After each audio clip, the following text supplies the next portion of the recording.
Casa Rosada y vamos. Afiliate al justicialismo y te designamos fiscal.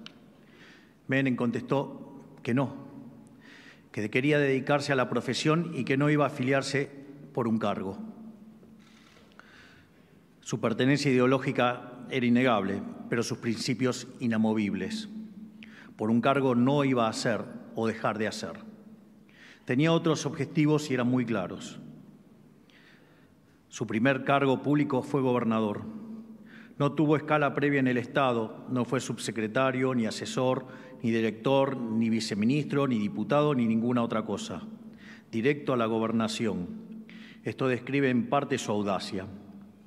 Fue internas dentro del partido, las ganó y en 1973 fue electo gobernador.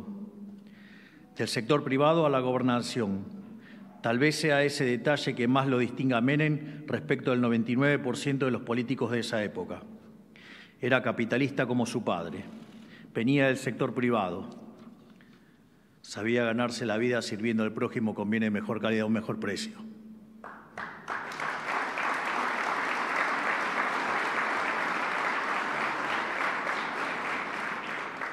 La historia cuenta que llegó a tener 11 empleados en su estudio jurídico. Sí, 11 empleados en La Rioja, en un estudio jurídico en la década del 60. Una verdadera odisea, casi una hazaña. ¿Quién lo hubiera imaginado?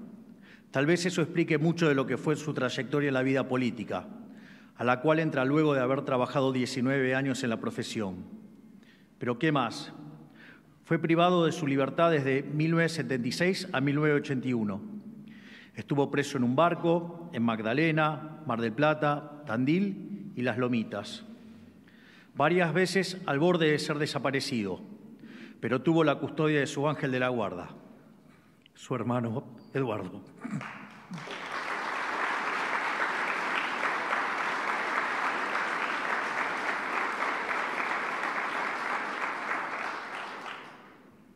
Me emociono porque sé lo que viene en esta parte del discurso, por eso. Una historia que lo pinta de cuerpo entero es la muerte de su madre.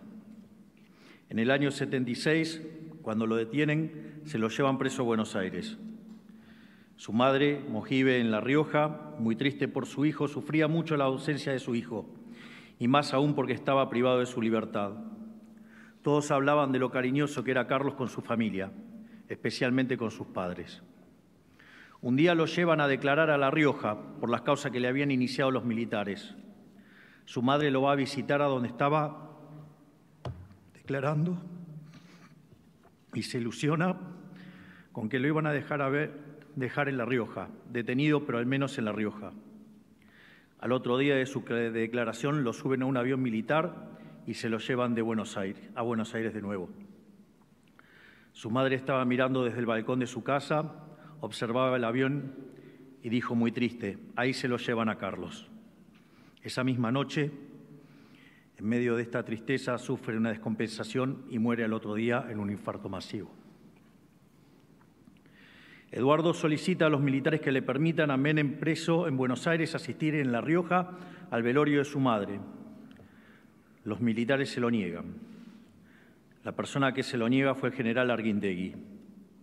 Luego, Menem sale en libertad, es electo gobernador nuevamente en 1983 y reelecto en 1987, y en 1989 es elegido presidente por primera vez. A los meses de asumido como presidente, utilizando las herramientas constitucionales, toma la decisión de pacificar a la Argentina a través de numerosos indultos, otorgados a militares como así también a guerrilleros. La historia dice que el primer indulto se lo firmó al mismo general Arguindegui, que le había prohibido asistir al velorio de su madre. Esto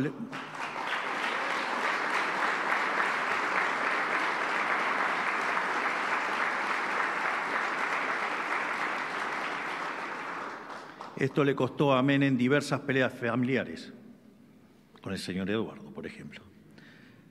Cuando estaba indultado nada más ni nada menos que a quien le había impedido despedir a su madre. Cuando lo consultaron por qué lo hacían, Menem respondía hacia sus personas más cercanas que lo más importante era pacificar a la Argentina, que eso estaba por encima de las cuestiones personales. Ese era Menem.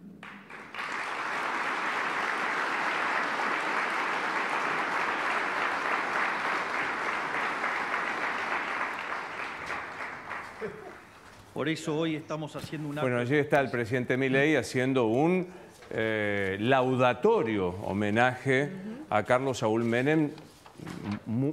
La verdad que no había escuchado nunca a Milei a poner tanto adjetivo calificativo positivo, ¿no? De Carlos Menem se inauguró el busto, nobleza obliga, y también con el mayor de los respetos por una persona que no está, el busto nunca te representará. Es raro el busto. ¿Tenés la foto ahí a la mano? ¿Te acuerdas cuando Alfonsín también, que Cristina ahí está, no? Es raro. La verdad que en los bustos nunca salís bien. Asumo que ninguno de nosotros cuatro va a tener un busto. No, yo creo que no. No, por hecho que no lo pero vamos a tener. bueno, ahí está.